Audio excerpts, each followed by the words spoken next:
Hey guys, Dave from Nerdarchy, for nerds, by nerds, hanging out with this nerd. I'm Nerdarchy Ted. And today we have a viewer question from Sonic Lash. And there was a whole funny conversation that happened around that earlier. But, so basically he's dealing with unskilled players in his game, in his estimation.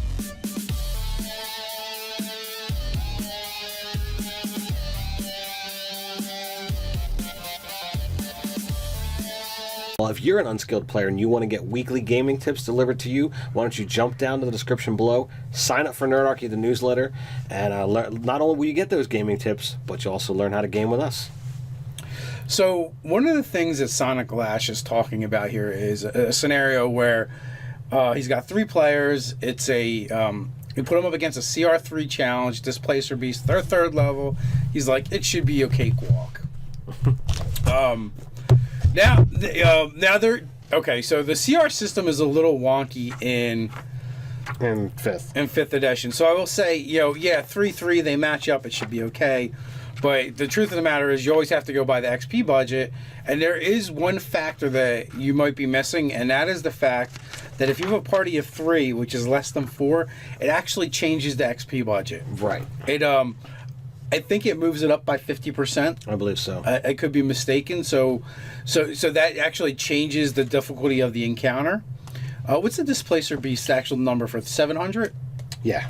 So it's actually 10. What does that make it? A 1050 for the XP budget. Right. So it is actually a little bit more challenging. That would actually fall into the deadly, I believe. I'm gonna look that up. Yeah, I'm not sure about that.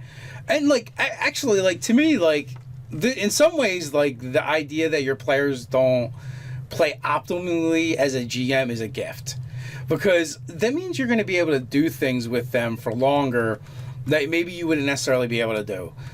Because if you have veteran players that are min-max and everything, and they're tactical to the max, they're chewing these monsters up and these encounters up like they're going out of style. But when you have players that aren't really playing that way, you get more bang for your buck as the GM. You can use the same monsters longer. You can use the same monster and the same kind of scenario multiple times as almost like a teaching lesson to see if they change their tactics, if they improve, if they get better with what they're doing. Now, 3rd edition, the way the formula was, a challenge rating, let's use 3 against a party of 4 to 5 3rd level characters was considered that it would deplete 1/6 of the overall party's resources. Very mathematical. It was absolutely mathematical, and there were times that the numbers utterly failed based off of crit failures, crit successes, whatever have you. But in general, there was times where it would just go completely one-sided. Oh, the DM totally failed initiative, and the party wiped it out before it even had a turn. It should have gotten a surprise round, and because of a horrible stealth roll, it didn't happen. So there's all these different factors. Or a really good perception check or something. Right. So there's different ways to factor it.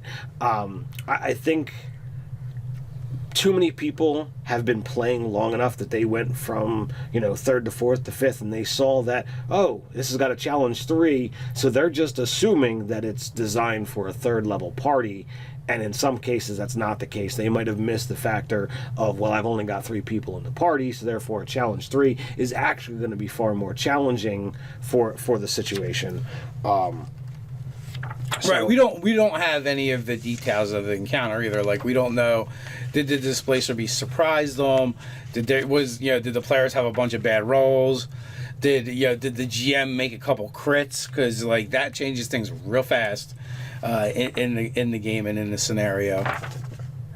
You struggling there, Tom? I'm trying to find the chart where it actually gives the breakdown.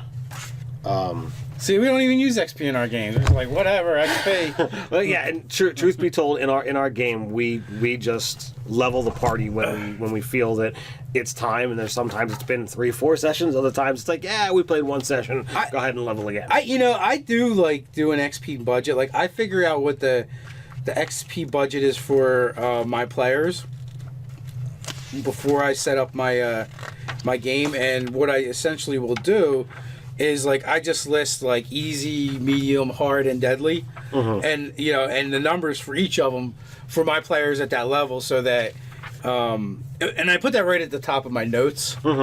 So this way I have something to reference when the game's going on. Just to get an inkling of how this is going to affect them. So a third level party. So for 3 of them, a deadly encounter would be 1200 XP. All right, so at 1050, it's not quite deadly, but yeah, but 675 is hard. So and that's the monster like without any modifiers right there. Right. And then when you go, oh well, they actually the number for the party is actually under that. Then that changes the party size. Blah, blah, blah, blah, blah, blah. If the party contains fewer than 3 characters, apply the next highest modifier. Okay, so they're saying they change it at under 3, not 3, but still, even 700, that's 675 is a hard encounter. Right. So, so there you're, by the book anyway, you're like right on. And then, as we discussed, there's any number of factors that can change that.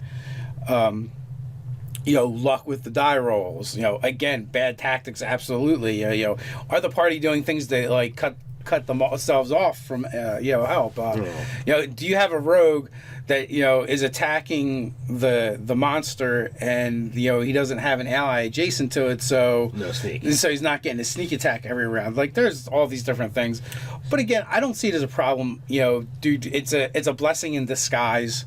Use it. Have fun with it. Like throw that counter at them again later on and see how they handle it. Or when they get even higher in level.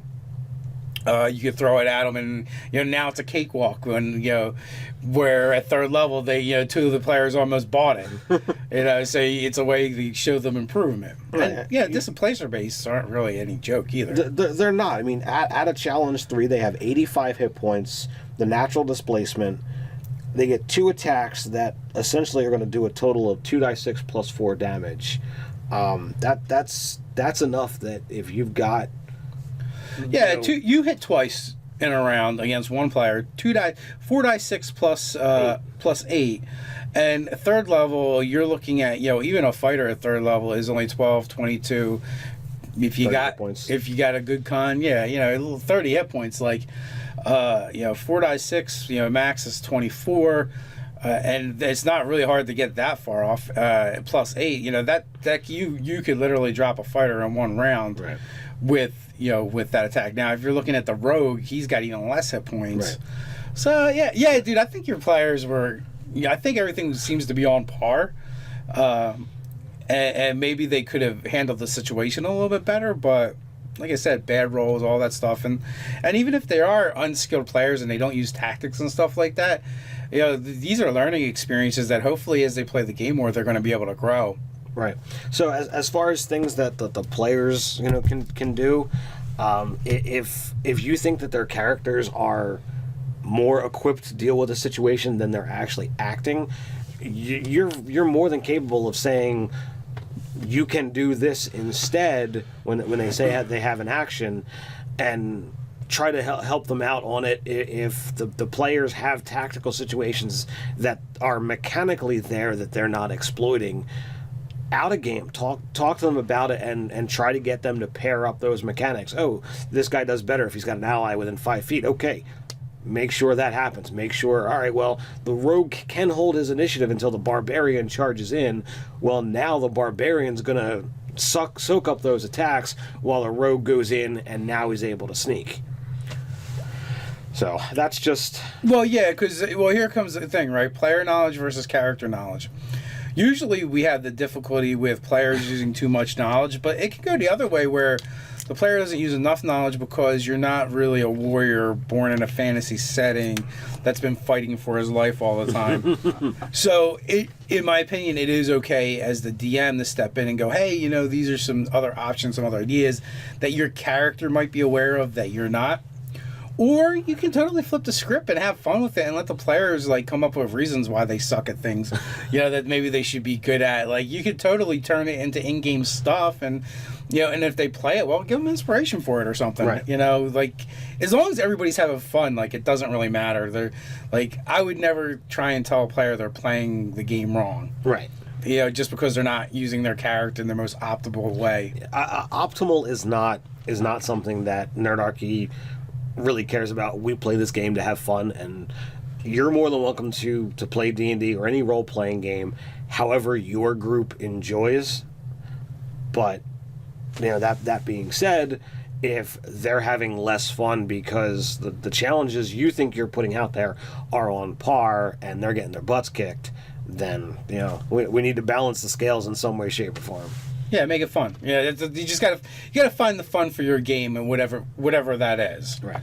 So you guys, you can let us know in the comments below your thoughts on the matter. While you're at it, like, share, and subscribe. You can support us over on Patreon. So until next time, stay nerdy.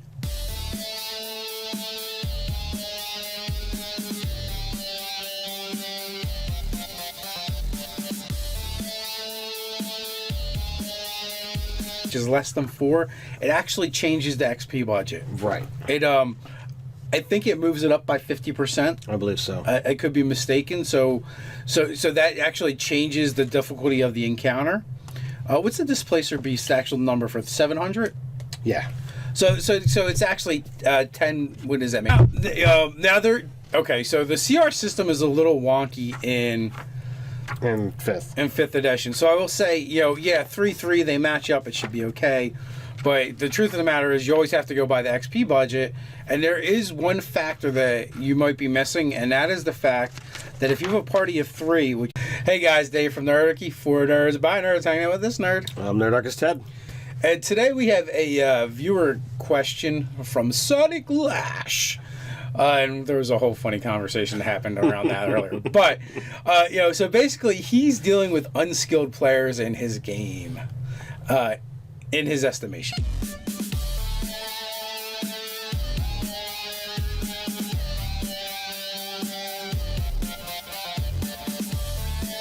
Well, if you're an unskilled player and you want to get weekly gaming tips delivered to you, why don't you jump down to the description below, sign up for Nerdarchy, the newsletter, and not only will you get those gaming tips, but you'll also learn how to game with us.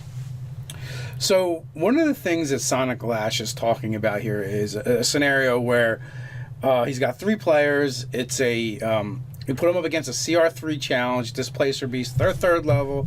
He's like, it should be a cakewalk.